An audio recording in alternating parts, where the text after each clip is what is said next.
There's been a lot of talk of recessionary pressures and that maybe we're entering a recession. Um, I've got anecdotal evidence from friends who run their businesses who are talking about things feeling like they're slowing up. What do you see your side on that? So I think it's been somewhat surprising how resilient so far the economy's been to recession, but I still think the picture does not look very good for 2023. It depends on a few different variables. So right now, for example, the U.S. yield curve is inverted, which means that the 10-year Treasury is a lower yield than the 3-month Treasury. The last 8 recessions, the yield curve inverted before the recession, and there's been no false signals, right? So it's never inverted, and then there's no recession. Now, the caveat though is that sometimes it's like a recession happens 2 months later, and sometimes it happens like 2 years later. So there's a pretty wide gap for how long it can take for a recession to materialize. Number one, and another challenge is that monetary policy happens on a lag because, especially in the United States and in a number of other countries, a lot of the debt is fixed rate. And so, just because mortgage rates, for example, shot up dramatically, does not mean that the average American homeowner is paying a higher mortgage rate. Basically means that fewer mortgages get taken out at those higher rates. Fewer people ever want to leave or sell their current home. They want to lock in and keep their current mortgage rate. And so basically a lot of those are unaffected by the increase in rates. And so what happens is quarter after quarter, potentially year after year, as rates are at a higher level, some percentage of debt matures and gets rolled over. Like some corporate debt matures and gets, refinanced at these higher rates. Some people just have to move. Things happen, and then so low interest rate debt gets refinanced at higher rates, and that eats into incomes. It eats into things that they otherwise could spend money on. More of it goes to bondholders, banks, things like that, and away from the non-financial industry, and that can contribute to recessionary conditions. Especially because if you look at office like commercial properties, they've never recovered yet from the combination of COVID and remote work. Right. So it's not that, remote work was always going to happen to some degree. And what COVID did was say, okay, we're going to take the next 5 years of remote work and push it into 3 months. That kind of trend was rapidly accelerated. And so even as it bounces back somewhat, a lot of companies have already decided that they need less office space than they used to. And so there's higher vacancy rates, for example, in New York office real estate. I'm sure many other cities as well, including cities throughout Europe, cities in other countries. And so over time, as those holders of those properties have to refinance their debt at higher rates, that just puts pressure on them. And so I think that it's one of those things where we're kind of in a more stagnant environment right now, and we'll see if it descends into an outright recession. So right now, U.S. unemployment, for example, looks like it's bottoming and maybe turning up a little bit. You see consumer confidence, CEO confidence, measures like that are very low. The one saving grace that is somewhat, I think, keeping things afloat is that if you look at this year, the dollar index was soaring, which, again, to my prior point earlier in this discussion, puts a lot of pressure on the entire world. But in the second half of the year, you've had like a rollover in the dollar index. It's kind of left off some pressure, and so that's been a constructive environment for a lot of developing countries, a lot of just indebted entities around the world, and it's given them a little bit of like a breath of life. And combined with the China's reopening, that's kind of the one variable to keep watching to say, okay, the U.S. is kind of in some ways purposely putting itself into a recession to try to regain control of inflation. But then the question is, as the market, looks at their inverted yield curve and maybe stops, paying more for the dollar, it allows these other indebted entities around the world to potentially stabilize and start doing okay. So I'm perhaps less bearish on the rest of the world than the average person is, but I still think that 2023 does have a lot of risks for recession or near recession, just overall kind of weak economic growth. One thing that I heard when the interest rates first started going up, when that was first announced, a lot of the more like Austrian economists were kind of making out that the economy wouldn't survive any sustained period of high interest rate, but it seems to kind of be doing fine. What is it you think they got wrong with that? I think partially right, partially wrong. So, for example, even myself, like if you said, how high do you think the Fed's going to be able to tighten interest rates before they start causing problems? My number was probably around 3%, but they've already been able to get up to 4%. I think part of it was how quickly they did it, because as I mentioned before, a lot of this operates on a lag. So it's almost like there's very little difference. If you go to like 0% to 3%, like in 1 year, or 0% to 5% in 1 year, that almost doesn't make a difference because refinancing activity came to a halt pretty much. And so it's almost like that extra number barely matters in the near term. Where it starts to matter is quarter after quarter as this plays out. That's where I think it starts causing issues. So I think it's a matter of time rather than just height in terms of interest rates.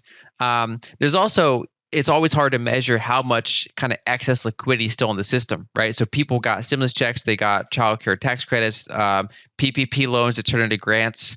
So basically millionaires were given another like $500,000, things like that. And that's just money that's kind of like sitting there, and they kind of like drain that out over time. It starts to getting diffused throughout the economy. And so some people had higher savings rates or, higher savings stashes stored away than I think some analysts realized.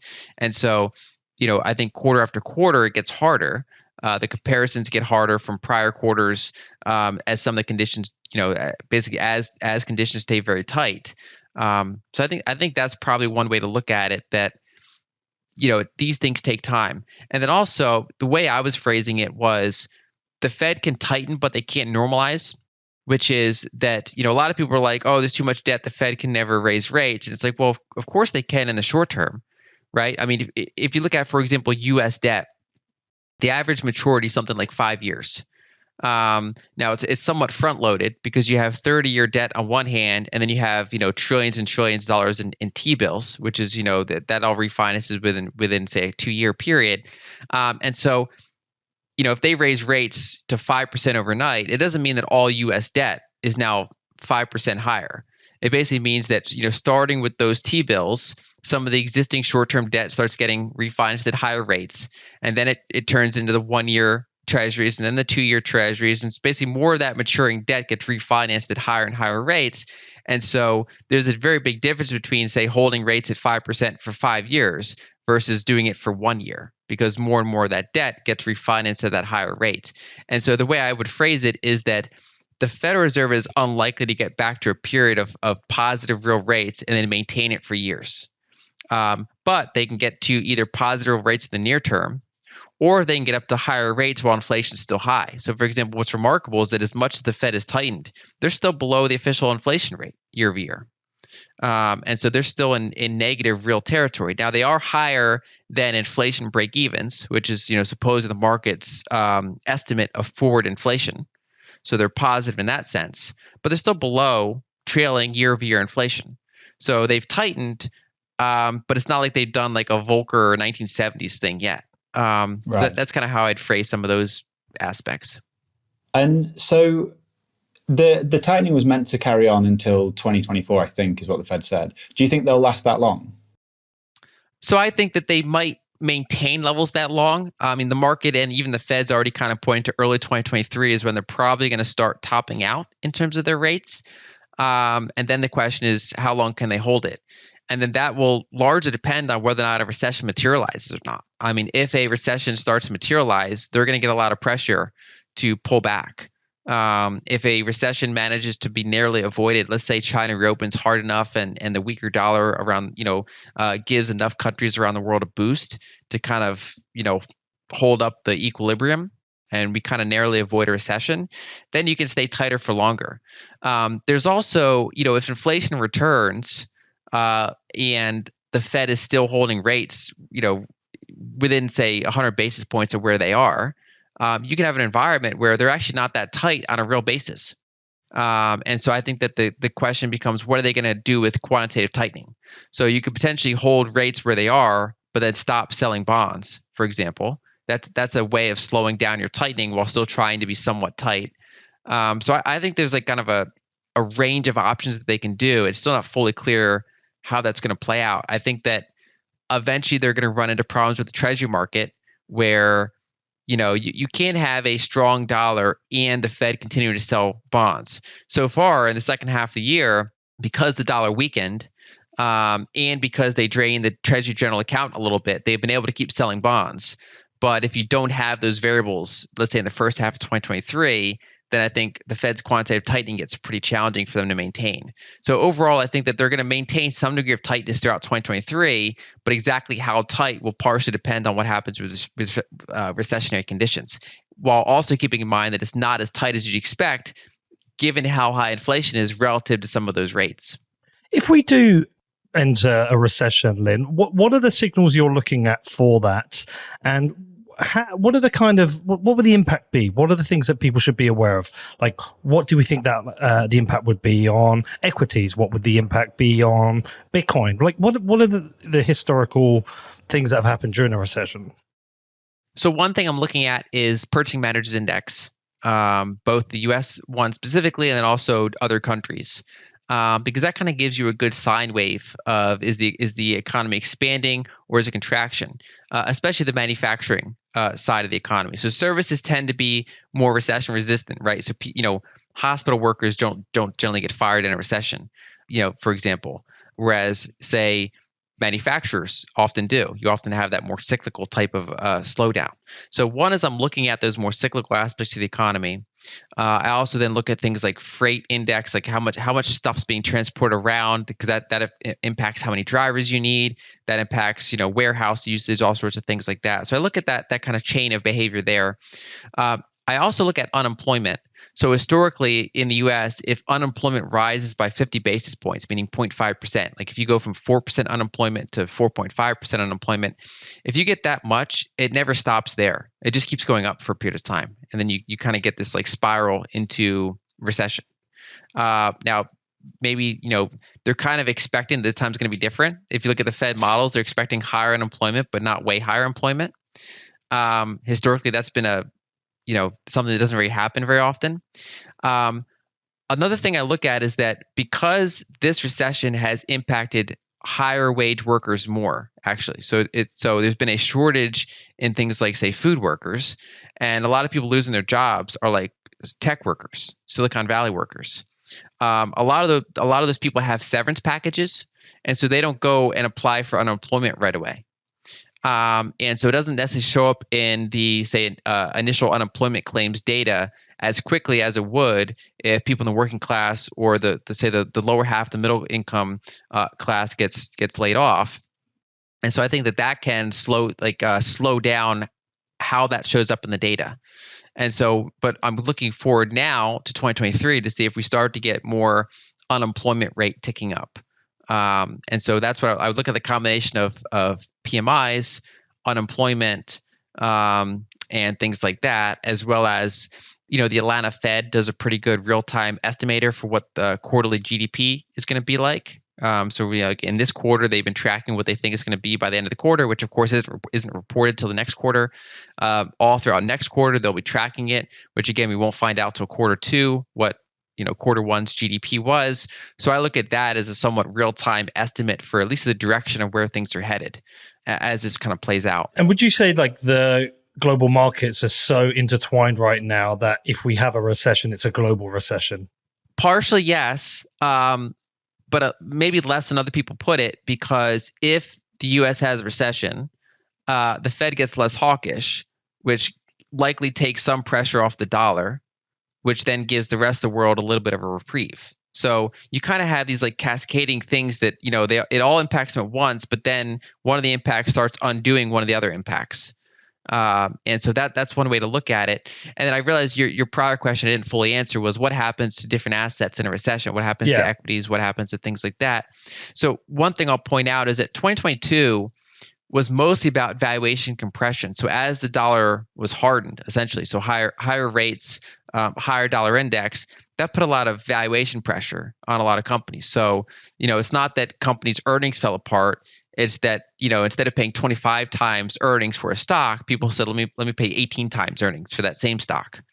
So you had a basically a reset in a lot of medium growth companies. So not hyper growth, but not value, kind of like these like middle of the road companies, like profitable growth, for example. Then you had unprofitable growth that got absolutely crushed. And a lot of this is because, if the 10-year treasury pays you 1% a year, and you want to then go into equities instead, you say, okay, what is the target rate of return I want on equities? And you might say, I want 5% better than treasuries. So I want at least a 6% return. And so you pay a pretty high multiple for those equities because you're comparing it to what is essentially a very overvalued treasury. On the other hand, if the treasury is yielding 4% and you still want a 6% equity risk premium, well, then you want a 10% return on your equities. And so you're going to pay a lower multiple for the same equities. You want basically a higher dividend yield, a higher earnings yield, different ways to measure it. And so as you've gotten higher long duration bond rates, that puts downward pressure on a lot of equity valuations, especially growth-oriented equities more so than value-oriented equities. So that's been a big story this year. It also, a stronger dollar puts some pressure on gold, kind of countering some of the other things that should be beneficial for gold. And then also, as we've seen, the whole crypto industry was just heavily intertwined and indebted. So that's the speculation pressure poured out. Things blew up. Obviously, Bitcoin got impacted by it, even though it wasn't at the heart of that whole thing. And so that's all been negative. Generally, if you look historically at Bitcoin's price action, it does follow global liquidity very closely.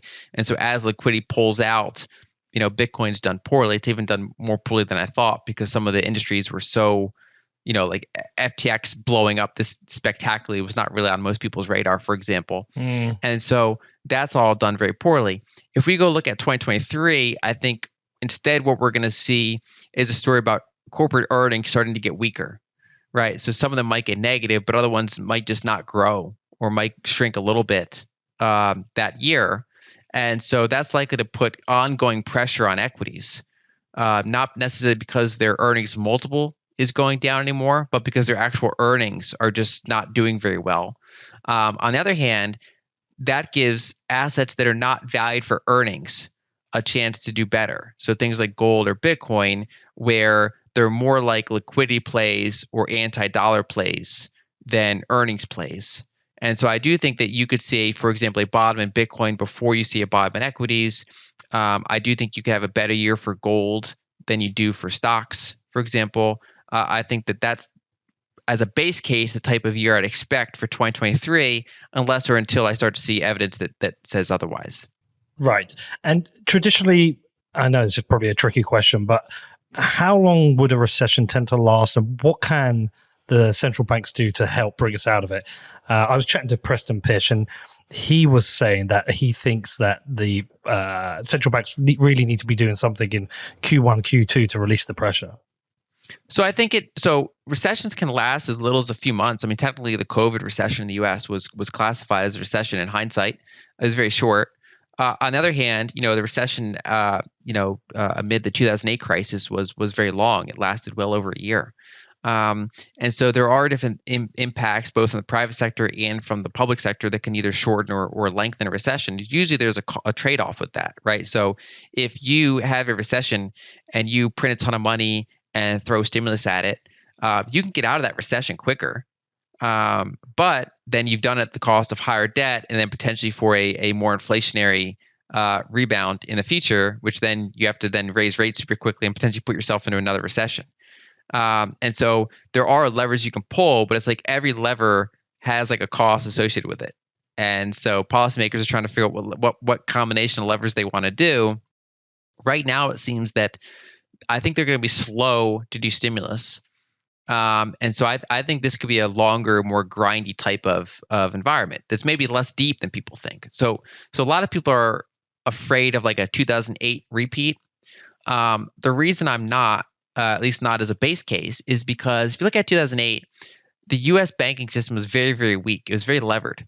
So banks had a very low exposure to safe assets, like cash reserves or treasuries, and they had a very high exposure to real estate loans, subprime, auto loans, just all types of riskier assets that can lose nominal value.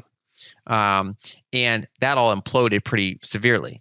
In the decade that followed, banks if you look at a bank balance sheet, it looks the opposite of how they looked in 2008. So they're actually overexposed historically to treasuries and cash, and they're underexposed to loans.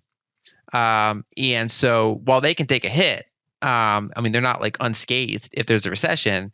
I don't view banks as being like the epicenter of it, at least in the United States. European banks are on average not as strong in my view. But at least in the U.S., you don't have that kind of like a center weakness at the heart of the financial system. Instead, it's dispersed elsewhere. It's dispersed in kind of, any corporation that is marginal and as its debt, servicing costs going up over time as it has to roll over its debt.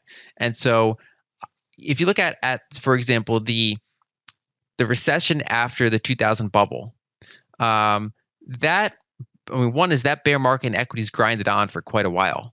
You never really actually reached especially in inflation adjusted terms, the U.S. stock market never reached its 2000 highs in the next run up. Going into say 2007, you kind of only roughly matched the prior highs before then obviously crashing into the Great Recession. It wasn't until the 2010s decade that you actually fully eclipsed the 2000 highs in equities. And the U.S. the recession in the U.S. after the dot-com bubble was a pretty shallow one. But it was very bad for asset prices, and the bear market in asset prices lasted a while. So I think you could get one like that potentially, where you have a more stagflationary type of recession. It's not a big bank implosion the way that 2008 was, but that asset prices instead of this like sharp V bottom and then straight up, they just kind of grind for like a while, sideways down. Maybe a year they go up, but then they don't get to their prior highs for a while. I think a lot of sectors are probably going to be like that, where we could look back 5 years from now, and it's like the market's kind of gone nowhere in a big choppy trading range for quite a while, at least for things like the S&P 500 and other things that kind of went into this environment expensive, and they're now kind of paying the price for how expensive they were. And as their earnings are chopping around and as their valuations are chopping around, they don't have that kind of feedback loop that drove them up to those highs to begin with.